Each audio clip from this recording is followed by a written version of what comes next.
evening, students. This is Pooja, ma'am. Come back with the class. Come back with the class. Hold.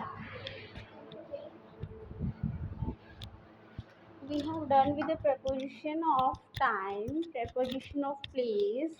Today we will do preposition of cause. Preposition of cause. They show why something happens. ठीक है, ये चीजों को बताते हैं कि ये चीज क्यों हुई, why it happens, है ना. दे शो वाई समथिंग हैपन्स, ये बताती है कि ऐसा क्यों होता है ना. कोई भी चीज़ हुई उसके पीछे का रीज़न बताएगा. ठीक है, इसके लिए हम बिकॉज का यूज़ करते हैं मोस्टली सेंटेंस में. जैसे today I will not go to school because I am सिक.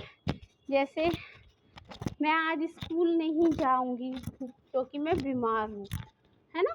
कि मतलब कोई वर्क हो रहा है, कोई काम हो रहा है, उसके पीछे का रीज़न क्या है काम का. तो आप रीज़न देने के लिए, आप कोज देने के लिए आप बिकॉज का यूज़ करेंगे. बिकॉज के साथ बिकॉज ऑफ का भी यूज़ होता है. ठीक है, नेक्स्ट होगा आपका प्रेपोजिशन ड्यू टू. ठीक है, ड्यू टू भी कॉज और रीज़न के लिए यूज़ होता है. जैसे कि I am here in the school due to pending work, कि मैं स्कूल में हूँ क्योंकि मेरा पेंडिंग वर्क रुका हुआ है. ये किसी एक मेन रीज़न के लिए आप ड्यू टू का मेन कॉज के लिए, मेन रीज़न के लिए ड्यू टू का यूज़ करेंगे आप. ठीक है, ड्यू टू का यूज़ कहाँ करेंगे आप, किसी मेन रीज़न के लिए, किसी मेन कॉज के लिए. फ्रॉम का यूज़ कहाँ करेंगे. ठीक है, आप किसी चीज़ को जब रिलेट करेंगे किसी चीज़ को शो करेंगे, रिलेट करने के लिए फ्रॉम का यूज़ करते हैं. किसी भी चीज़ को किसी भी चीज़ से रिलेट करने के लिए फ्रॉम का यूज़ करेंगे हम. ठीक है, जैसे कि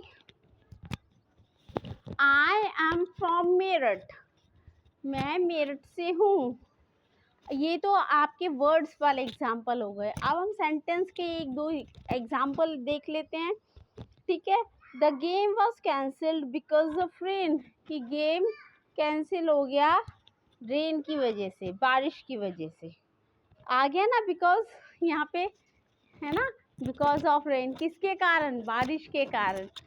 क्योंकि वो कैंसिल हो गया, क्यों, क्योंकि बारिश हो रही थी, बारिश की वजह से गेम कैंसिल हो गया. ठीक है, तो यहाँ पे बारिश ने गेम को रोक दिया. हम गेम क्यों नहीं खेले आज, बिकॉज ऑफ रेन की वजह से. He was tired from work, वो थक गया है काम से.